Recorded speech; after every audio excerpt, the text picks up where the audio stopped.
Well, if the Dolphins end up cutting Tua Tagovailoa, that would leave over $99 million in dead money that the Dolphins could spread around over the next 2 years. But Tua's already guaranteed $54 million for next season, and the 2020 first-round pick is under contract through the 2028 season.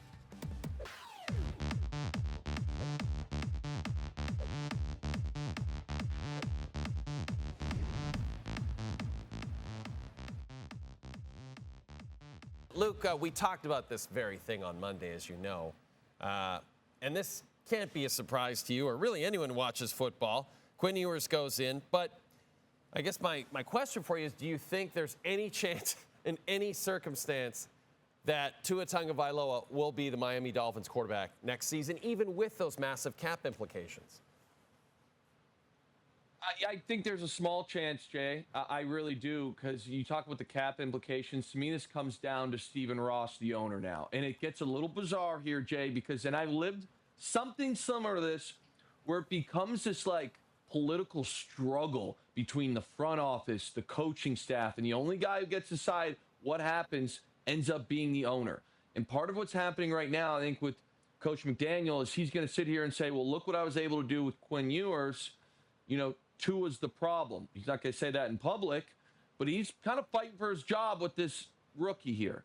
Or on the flip side, you know, your owner could side with, hey, we paid this guy all this money. We saw what he could do earlier in his career. Let's get a coach in here that can bring him back so I'm not out all this money that we've guaranteed or cap space. Now, I'll say this. This is very unproven right now. It's a bit of a rumor, if you will.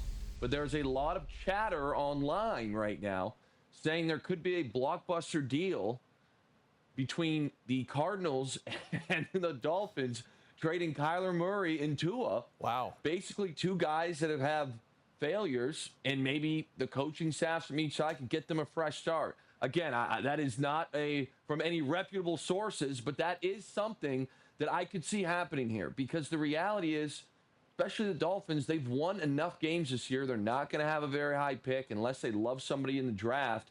I don't know what else you do here. They're kind of stuck. Luke, let's get to what you really want to talk about, and that's the first game of Week 16, your Seattle Seahawks against the LA Rams, with the NFC West very much on the line. There has never been a Thursday night matchup where both teams have at least 11 wins. Seahawks started the week as the underdog. They're now a slight favorite. Now, Luke, the reason Minnesota moved on from Sam Darnold is how he collapsed in big games last season. You know where I'm going with this.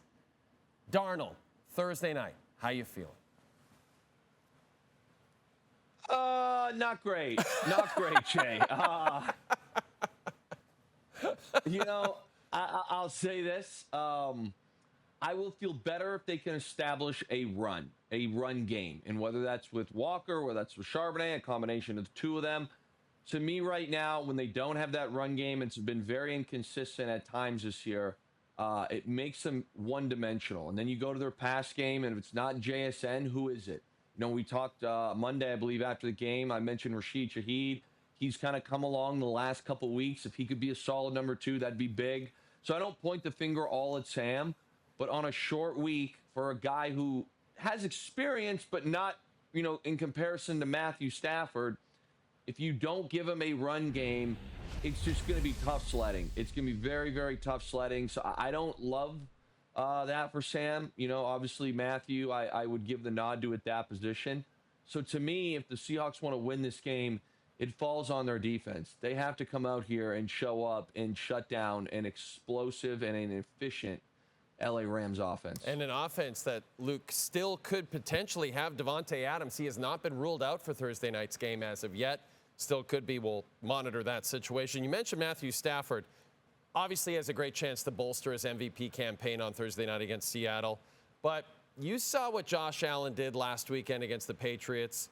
You called him the best football player on planet Earth, and I totally agree with you.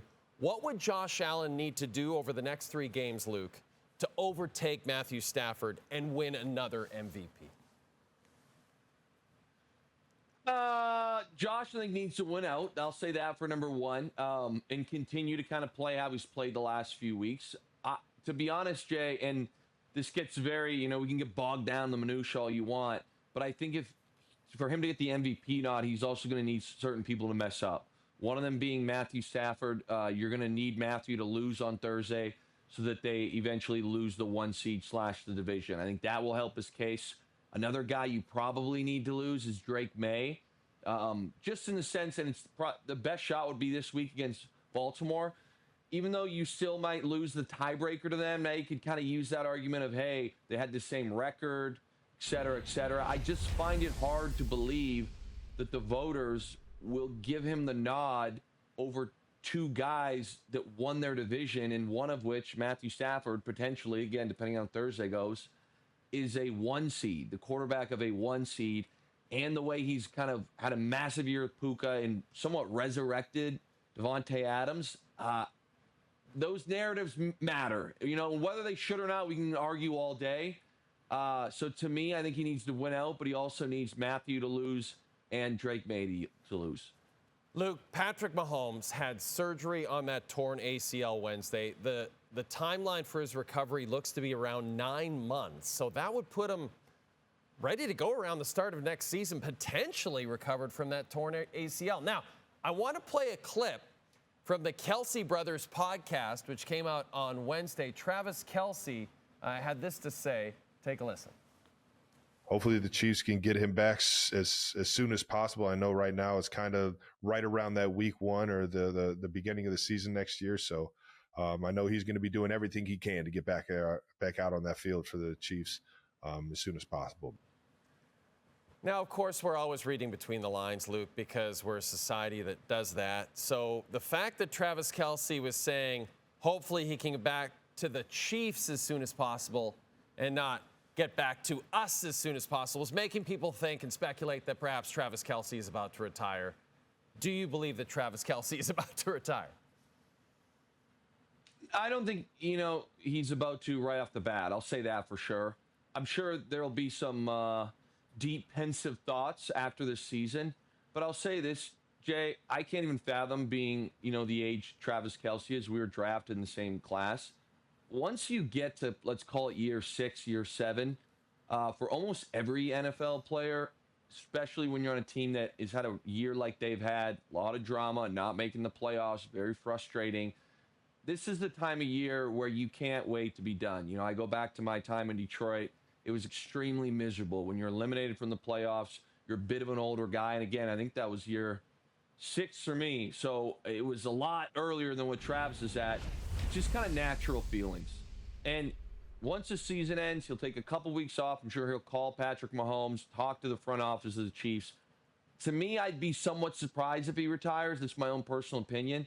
A guy who's had a career like he has, I don't know if he wants to go out on a year that didn't make the playoffs. I think he probably gives it one more kick at the can. I think you're probably right. Luke, we'll chat with you after that incredible Thursday nighter, okay?